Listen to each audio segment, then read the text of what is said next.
திரைகளை ஓடியும் திறவேன் போனா தமிழ அதைத்தான் செஞ்சுட்டு இருக்கோம். இப்போ நான் உங்களுக்கு ஒரே ஒரு சின்ன எங்க தலைவர் சொன்னது மட்டும் சொல்றேன்.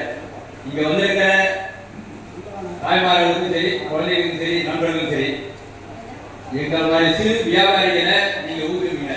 ஆன்லைன் வர்த்தகத்தை தயவு செய்து தொடாதீங்க. உங்களுக்கு என்ன வேணும்னாலும் அதை நாங்க தரோம். கொரோனா காலத்துல உயிரை பணைய வச்சு தொடர்ச்சியா உங்களுக்கு நாங்க சர்வீஸ் செஞ்சிருக்கோம். எங்க வியாபாரிகள் நிறைய பேர் மாட்டுக்காங்க. நீங்க ஏதோ ஒரு புடவை எடுக்கணும், ஒரு சுடிதார் எடுக்கணும், ஒரு டிவி வாங்கணும் கூட ஆன்லைன்ல போறீங்க. தயவு செஞ்சு அதை பண்ணாதீங்க. எங்களுடைய வியாபாரிகள் வாழாதீங்க. இன்னும் 10-15 வருஷம் இருந்ததுன்னா நாங்கள் வியாபாரியா இருப்போம். அதுக்கு முன்னால ஊர்ல மாடுகளும் கிடையாது. நீங்க எல்லாம் கொஞ்சம் தயவு செஞ்சு மகளிரும் சரி, நண்பர்களும் சரி, குழந்தைகளும் தயவு செஞ்சு போன கொடுக்காதீங்க. புத்தகத்தை கொடுங்க, அறிவு வளரும். புத்தகத்தை கொடுங்க. நீங்க என்ன குழந்தை அழுதுன்னு சொல்லிட்டு ஒரு போனை கொடுத்துறீங்க. உங்களுக்கு ஒரு சாப்பாடு கொடுக்கணும், கதையை பார்க்கணும், சீரியல் பார்க்கணும், அது ரொம்ப ஆர்வமா இருக்குன்னு ஒரு போனை கையில் கொடுக்காதீங்க. தயவு செஞ்சு குழந்தைகளோட செயல்திறன் இல்லாம போகும். அதை கொஞ்சம் நல்லா கவனிச்சுங்க.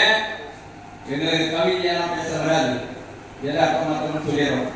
குழந்தைங்கிட்ட போனை கொடுக்கறதுனால அவங்களுக்கு யோசிக்கிற தன்மை இல்லை. எவ்வளவு ட்ரெயின்ல பாக்குறீங்க இல்லையா, எவ்வளவு பேர் ஆம்பளையும் பொம்பளையும் சரி, இன்னைக்கு எல்லாம் பயப்படுற ஆம்பளை 2 வீலர்ல போன காரை வச்சு போகுது.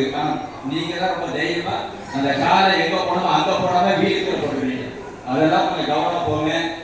இந்த மாதிரி கவுலியர்கள் இருக்கிறதுனாலதான் மழை பெய்யுது. இப்ப சொன்னார் பாருங்க, எங்க நேதாஜி மழை பெய்ய காரணம் அந்த கவிஞர் என்னுடைய அண்ணன் பொன்பு ராமை பெற்ற பொன்பு தாமன் இவங்கெல்லாம் சேர்த்து கவிஞர்கள்.